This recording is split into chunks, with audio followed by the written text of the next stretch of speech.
병행했던 우리 김태준 집사님께서 나와서 강의를 해주시겠습니다. 우리 큰 박수와 함성으로 환영했으면 좋겠습니다.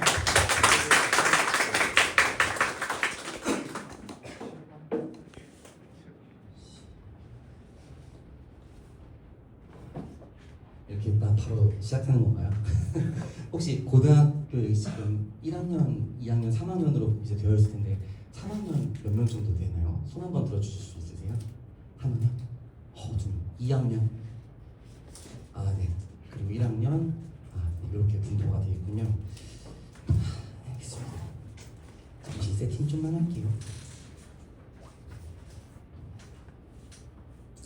저도 이제 그 한달란트 강연 앞에 강연자분들이 하셨던 것들을 계속 보면서 빨리 할 걸 그런 생각 정말 많이 했습니다. 엄청 부담도 되고 더 특별하게 할 게 없는데 그냥 있는 그대로 전해야 하는데 더 뭔가 이렇게 좋은 내용과 좋은 의미가 전달돼야 되는데 이 내용을 준비하면서 절망과 좌절을 세상이 너무 힘들다는 것을 알려주면 안 되는데 이런 생각을 진짜 많이 하면서 작업을 했던 것 같습니다. 일단 저의 강연을 시작하도록 할 텐데요. 안녕하세요. 먼저 인사드리겠습니다. 저는 오늘 한달란트 고등부 강연을 맡게 된 김태준 집사입니다. 오늘은 저와 고맙습니다. 네. 저와 저의 아내인 맹현진 집사의 이야기를 함께 전하려 하는데요. 부부는 한 몸이기에 혼자 왔습니다. 네. 저희 아내는 이제 두 아이와 지금 이제 교회를 준비해서 오는 그 일정도 있었고 또 이제 20분이라는 짧은 시간 동안 내용을 효과적으로 전달하기 위해서 한 사람이 이야기를 하기로 하였고요. 먼저 이렇게 집사님 또 목사님 또 청년의 시절 초, 중, 고를 함께했던 선후배님들 앞에서 짧지만 저의 이야기를 할 수 있음에 영광으로 생각하고 또 감사하게 생각합니다.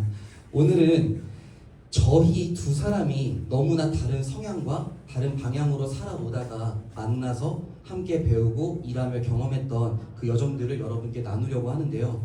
이번 강연을 위해서 저희가 지난 시간을 돌아보고 부부간에 나누면서 준비하는 시간 속에서 저희 또한 너무 큰 은혜와 감동이 있었습니다. 저희 강연의 제목은 이거 안 되네.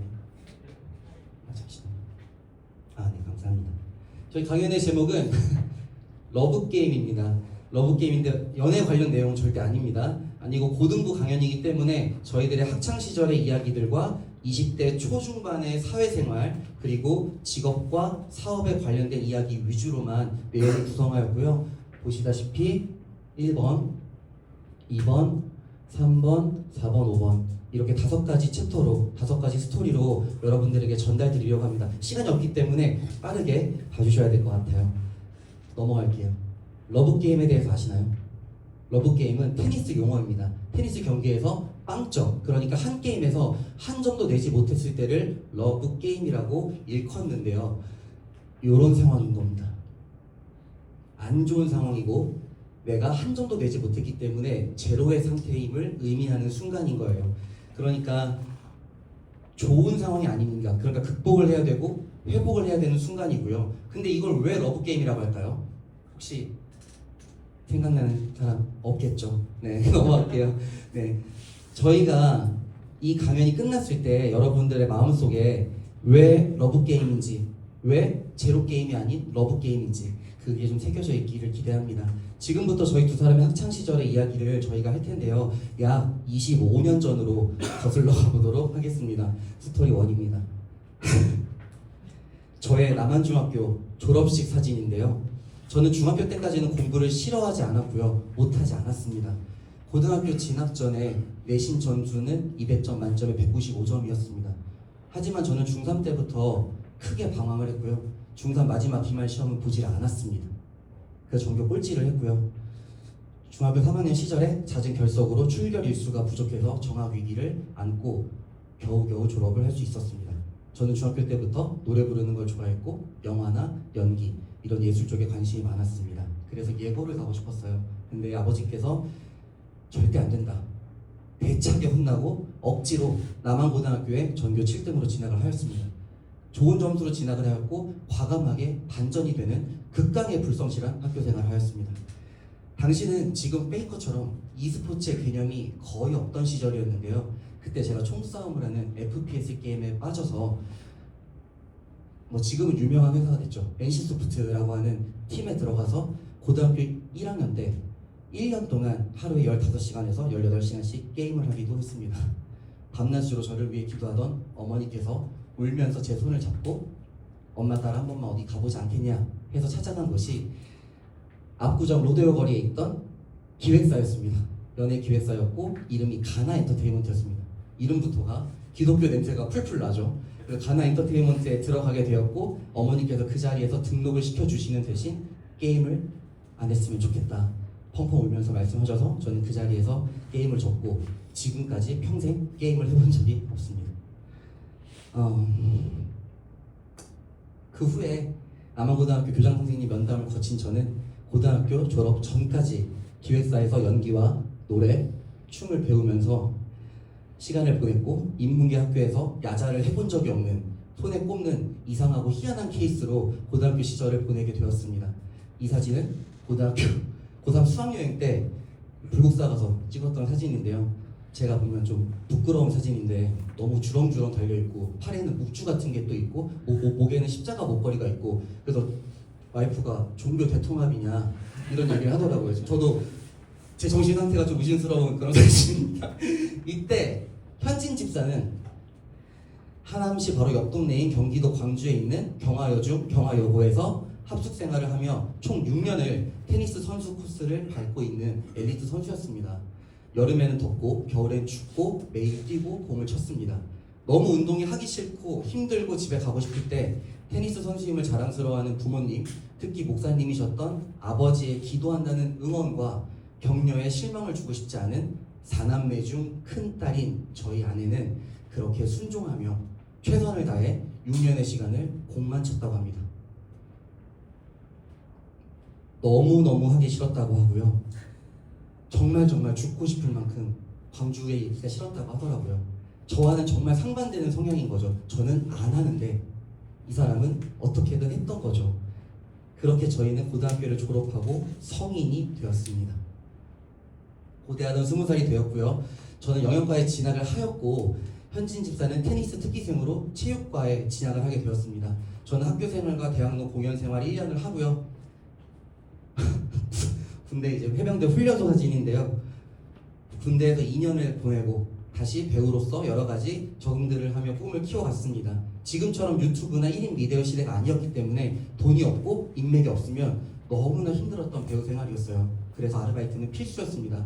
그래서 이왕이면 좋아하는 운동으로 내가 일을 해보자 이런 생각에 트레이너로 하트타임을 시작하게 되었고 생활체육지도 자격증도 그때 공부를 하게 됐던 거예요. 이때 현진 집사는 어떻게 지냈을까요? 예상하셨어요? 현진 집사는 정말 지구력의 아이콘이었습니다. 중고등학교 6년 이후 대학교 4년을 강릉대학교 주전선수로 활동을 하였고 대학을 졸업하고는 바로 구미시청 실업팀에 발탁이 되어서 프로 선수로서 4년의 시간을 보내게 됩니다. 이 사진을 올리는데 많은 노력이 필요했습니다. 올리지 말라고 하더라고요. 그리고 모든 사진을 다 지우고 없애서 겨우겨우 구글에서 온갖 키워드를 동원해 제가 찾아냈는데 아 뭐야 이러는 거예요. 그래서 왜 이거 너무 좋지 이거라도 올리자 이랬더니 안 올렸으면 좋겠다. 보고 싶지가 않다고 하더라고요. 그러니까 그만큼 힘들었던 시간이었던 거죠. 한 길을 꾸준히 걸어왔기에 보여지기에는 간결해 보일지 모르지만 그 속에 엄청난 인내와 노력이 있었을 것 같아요. 저도 너무 배우고 싶은 부분입니다. 저희들은 그렇게 고등학교, 대학교, 사회로 나아가게 되었습니다. 꿈꾸고 바라던 길에서 삶을 찾아갔으니까 나쁜 거는 아니었어요. 하지만 배우로서, 운동선수로서 살아가는 거는 정말 고되고 힘들고 어려운 길이었습니다. 저희는 스스로의 직업과 미래에 많은 고민이 있었고요. 특히 저는 정신적으로. 그리고 저희 와이프는 오랜 시간 훈련과 경기로 인한 육체적 리스크를 피할 수가 없었습니다. 결국 발목 부상을 입게 되면서 은퇴를 하게 되었습니다. 게임 오버가 된 거죠. 끝이 났습니다. 그리고 끝을 내야 했습니다. 다시 제로로, 0으로 돌아가야 하는 순간이었던 거예요. 그렇게 저희는 학창시절부터 키워온 소중한 꿈들을 멈춰야 됐고 20대 중반에서 후반으로 흘러가는 황금 같은 시간을 불안함으로 보내야 했습니다. 그렇게 저희는 실패와 포기, 내려놓음을 경험했고요. 플랜 B로 나아갈 수밖에 없었습니다. 저는 꾸준히 해오던 트레이너 일을 확대해서 본업으로 가져가게 되었고요. 전문성을 위해서 스포츠학과 트레이닝, 운동 처방 공부에 집중을 하였습니다. 현진 집사는 좀 더 다른 미래를 생각하면서 사회복지대학원에서 석사과정을 마쳤고 테니스 선수 경력을 인정받아서 공기업의 사무직으로 취업해서 직장인의 시간을 보냈다고 합니다. 그때 정말 많이 울었다고 해요. 이게 출퇴근을 하면서 낮에는 비서로 일을 하고 오후 시간에는 이제 회사의 회장님들 또 이사님들의 테니스를 쳐주는 그런 자리였던 거예요. 그래서 테니스 이제 선수들, 골프 선수들을 그런 식으로 공기업에서 채용을 하는데요. 테니스를 치고 이렇게 집에 돌아가는 길에 많이 울었다고 하더라고요. 이런 2년 3년의 시간은 저희에게는 다음 시간을 위한 예열의 시간이었는데 이때 불안감은 정말 어마어마했습니다. 지금 와서 돌이켜보면 신앙 안에서 교회 안에서 머물렀기 때문에 이렇게 이겨낼 수 있었던 순간이었던 것 같아요. 그래서 플랜 B 같았던 저희들의 그 길에 저희들의 새로운 여정이 펼쳐지기 시작하는데요. 저희가 서로를 만나게 되었는데 어떻게 만나게 됐냐?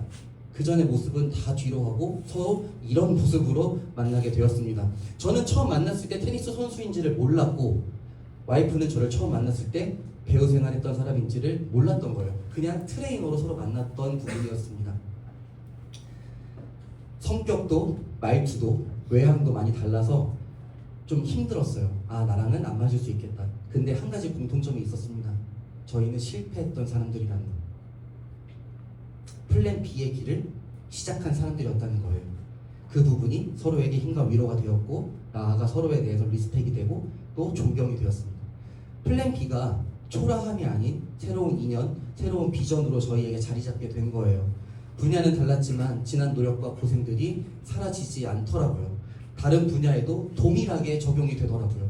이때 저는 한 가지 느꼈습니다. 아, 세상의 모든 일들이 겉은 다르지만 그 본질과 원리가 되게 비슷하구나. 이런 식으로 하면 어떤 일이든 할 수 있겠구나. 이런 생각을 했던 것 같습니다. 그렇게 저희는 피트니스 지도자로, 운영 관리자로 또 생각지 못했던 인연들의 만남의 축복을 통해 트레이너들을 교육하는 교육 강사로까지 성장을 하게 되었습니다. 테니스 선수는 사라졌습니다. 현진 집사는 요가, 필라테스, 또 자이로토닉에 이어서 다양한 운동들을 자격증을 취득하고 가르치는 인스트럭터로 성장을 하게 되었습니다. 또 저는 주말이면 국내 곳곳을 다니며 좋은 교육을 정말 많이 찾아다녔어요. 왜냐하면 그 부분에서 제가 시작이 늦었던 만큼 더 열심히 해야 된다는 생각이 컸기 때문이에요. 미국, 중국, 태국, 필리핀, 일본 등 해외를 다니며 선진 프로그램을 접하고 한국을 대표해서 자격증을 취득할 수 있는 기회까지 얻었습니다.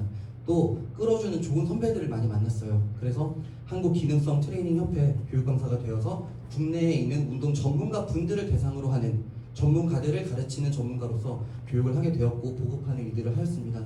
그러다 보니 그 이상의 경험들이 찾아왔습니다.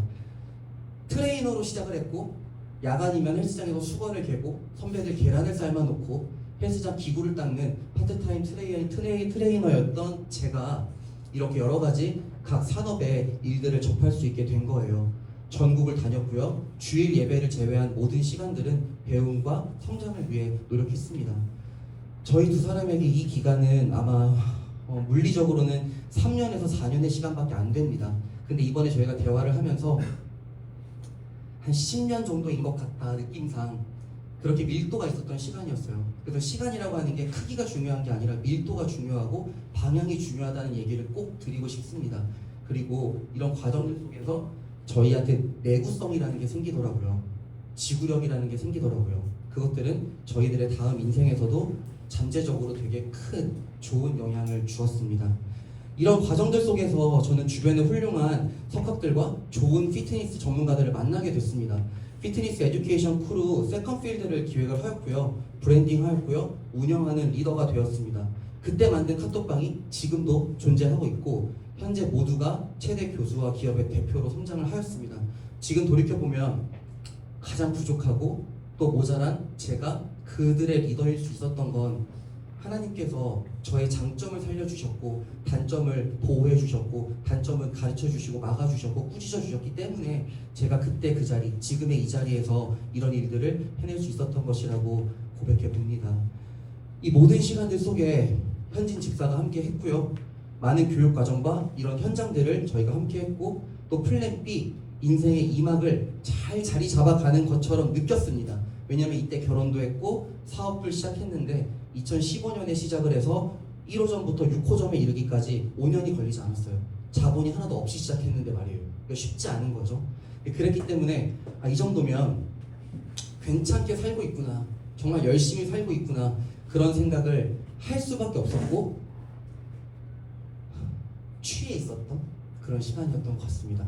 왜냐하면 이 당시에 이제 직원들도 80명 가까이 됐었고 지점들도 늘어나고 기업에서 문의도 들어오고 그러다 보니까 드디어 이제 고생 끝에 악이 오는구나, 그런 생각을 많이 했던 것 같아요.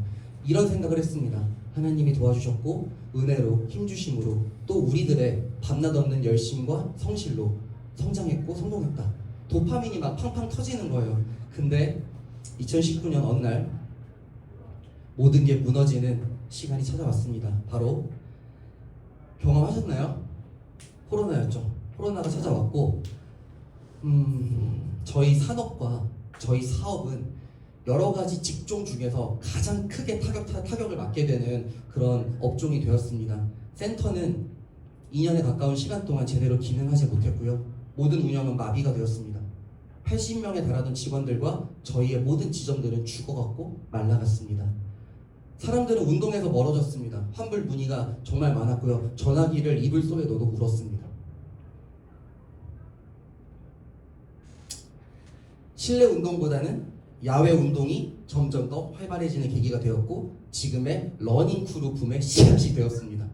그때 전에는 러닝 크루 같은 게 없었어요. 근데 코로나가 생기면서 러닝 크루, 또 테니스, 또 그런 야외 운동들이 굉장히 활발해졌고요. 어떻게 보면 저도 지금 러닝을 시작했으니까 그런 수혜를 보고 있는 것 같아요. 지점들은 없어졌고 사업은 어려워졌고 아까 말씀드렸다시피 자본이 없었기 때문에 여유 자본이 많은 사람들이 아니었기 때문에 버틸 수가 없었습니다. 충성스럽고 영원할 것 같던 직원들이 하나 둘씩 다 떠나갔고요. 어떤 관계는 오염되고 훼손되었습니다. 이 마이너스의 흐름이 약 5년 동안 멈추지 않았고요. 결국 2개의 지점을 제외한 모든 지점이 사라지게 되었습니다. 하지만 이때 하나님은 저희에게 특별한 감사함, 그리고 좀 어려울 말일 수 있는데 기이한 자유함을 주셨습니다. 극도의 빈곤과 불안 속에서 골방 안에서 조용한 믿음의 고백을 하게 되었고 99%가 아니라 100%를 맡길 수밖에 없는 통제불능의 상황 속에서 99%와 100%의 차이를 경험하기 시작했습니다. 그 1%의 차이를 경험한 것이 저한테는 큰 자산이 되었습니다. 다시는 돌아가고 싶지도 경험하고 싶지도 않은 무서운 시간들이었습니다. 하지만 그 시간으로 인해 살아계신 하나님을 온전히 경험했기 때문에 후회가 없었습니다. 이 코로나 시기에 저희에게 이런 은혜가 있었습니다. 첫째 아이가 태어났고요. 가정을 통한 은혜가 있었고요. 솔직한 미련도 있었습니다. 하지만 아래 제가 써드린 것처럼 하나님이 보고 계시고 알고 계시고 듣고 계실 거라는 믿음이 있었고 저희가 겪는 모든 일들을 허락해 주셨기 때문에 그 다음 스텝까지도 계획하셨을 거라 믿었습니다. 다음이요. 자, 마지막입니다, 여러분. 절벽에서 만났습니다. 새로운 세상을요. 저희가 그렇게 힘든 시간을 보내고 코로나 시기를 지나서 플랜 B의 시간이 정말 추락하는 걸 엄청 많이 느꼈는데요. 그 다음 플랜 C가 찾아오기 시작했습니다.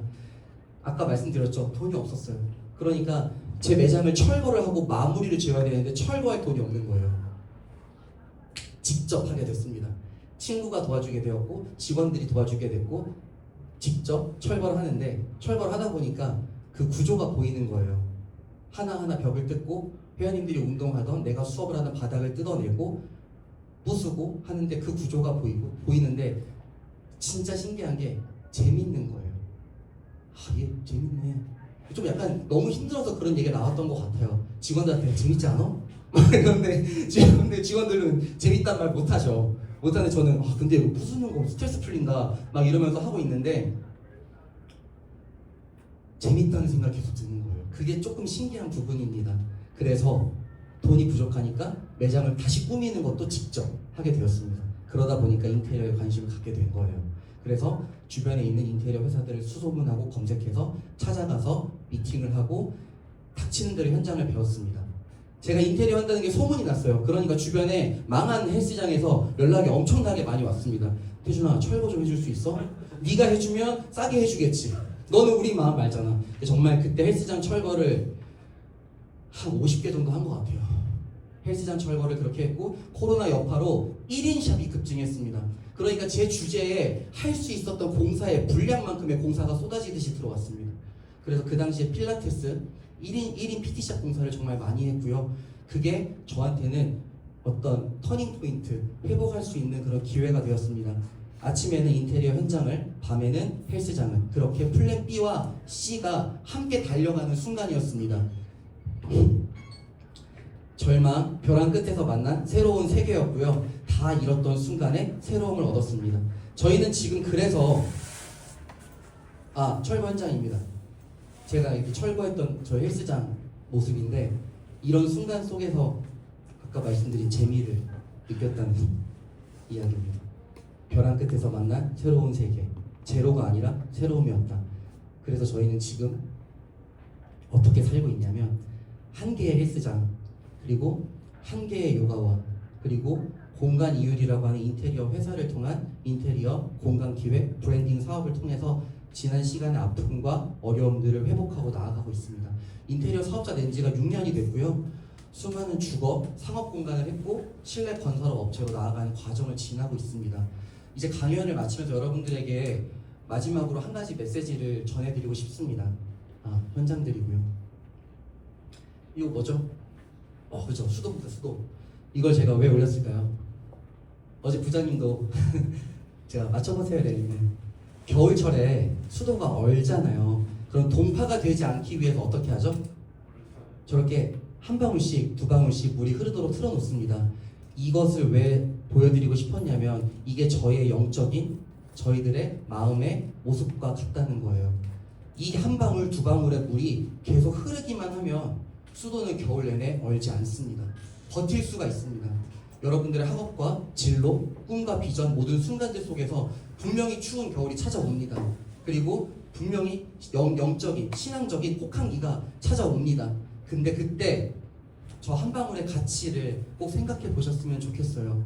조금 부족하게 보이는 한 방울이 모여서 여러분들의 영혼의 삶을 얼어붙지 않게 할 거예요. 그리고 고장나지 않게 할 거고 멈추지 않게 할 겁니다. 그리고 다시 따뜻한 봄이 왔을 때 하나님이 허락하신 그 계절, 그 타이밍이 왔을 때 여러분들이 열기만 하면 넘쳐 나오는 그 기능을 할 수 있을 거예요. 그러니까 그 한 방울을 꼭 기억하셨으면 좋겠습니다. 이제 마지막 이야기를 나누고 싶은데요. 함께 한번 읽어봐 주셨으면 좋겠습니다. 시작! 각각 그 재능대로 한 사람에게는 금 5달란트를, 한 사람에게는 2달란트를, 한 사람에게는 1달란트를 주고 떠났더니, 이 말씀에서 많은 설교나 그런 부분에서는 1달란트 받은 사람에 대한 비유와 악하고 뭐 게으른 종아, 어리석은 종아, 막 뺏고 이런 얘기 많이 들어보셨을 거예요.